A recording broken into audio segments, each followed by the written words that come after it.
Fire rips through a Bettendorf apartment building, sending one person to the hospital. The latest on a possible cause and how many people are without a home tonight.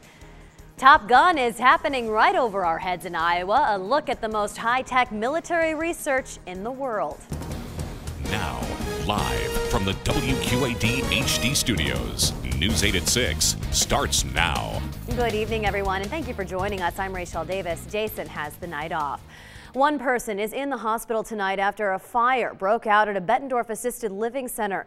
Firefighters were called to Spruce Hills Village near the Bettendorf Library just after noon today. News 8's Kurt Liskey is live in Bettendorf this evening with more on what happened. Good evening, Kurt. Good evening, RaeChelle. Thank you, Kurt. An East Moline family is breathing a sigh of relief after rescuing their two dogs from fire at their home. It happened in the Coal Valley area. Witnesses say they called firefighters after seeing smoke coming from the house. I was on a trampoline over there. Neighbors say the fire may have been started by someone smoking on the front porch. A Nebraska man is behind bars tonight, accused of trying to hook up with a 13-year-old girl that he met on the internet. 29-year-old Andrew Larson was arrested this week in Clinton and charged with enticing a minor.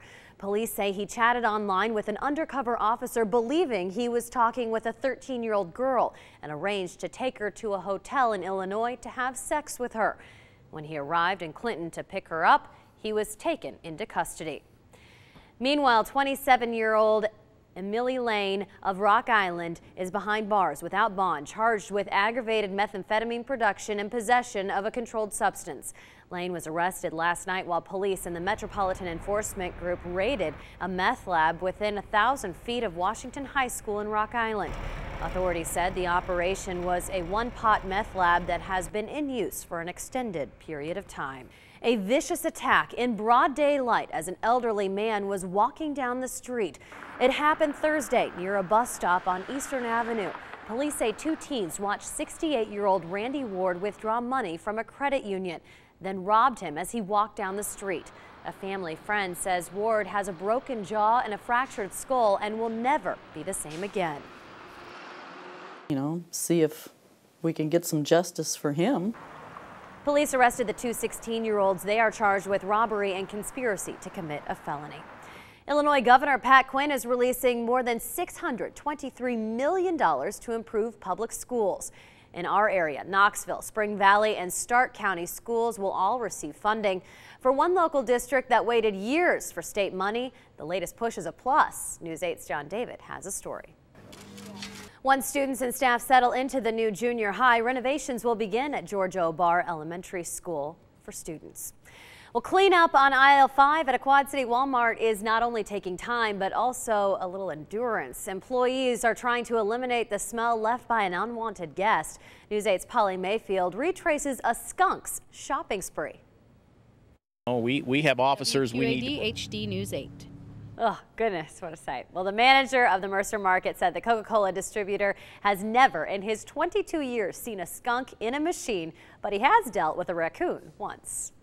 Starting in June, students at Blackhawk College will be paying more for their tuition. The college raised its tuition by $6 per credit hour and fees by $3, meaning students taking an average load of 12 credit hours per semester will pay about $100 more. The tuition fee increase will help to fend off an anticipated deficit and keep campus technology up to date. Some of the most high-tech military research in the world is happening in Iowa. Last weekend, pilots from the University of Iowa teamed up with researchers from Rockwell Collins, a virtual but very real war in the skies. 4, 5, 20, 11,000. They're unfamiliar sounds transmitting across eastern Iowa. Ship side to side.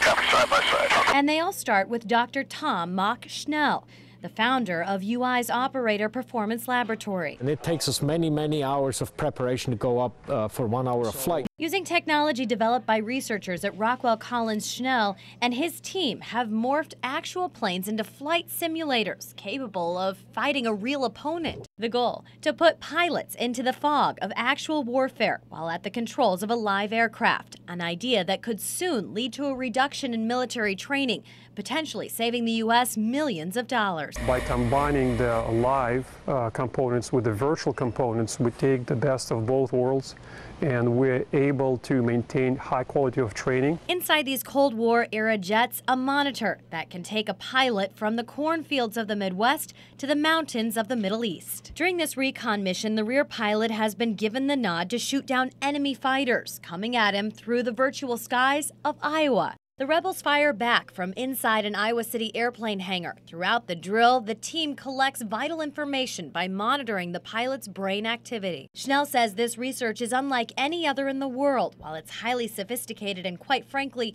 a little hard to explain, it's also just plain awesome. Going over the Iowa countryside on a sunny day and do it all in the name of science and research, so it doesn't get much better than that. Oh, it looks like Top Gun, doesn't it? It's something they say they do a few times a month. This type of training is making Iowa a leader in military research. Still ahead tonight on News 8 at 6, the new spring flood outlook has been released. What can you expect for those living along Quad City waterways? And later in sports, Iowa and Illinois wrestlers take their next shot towards a state championship. Matt has all the details next.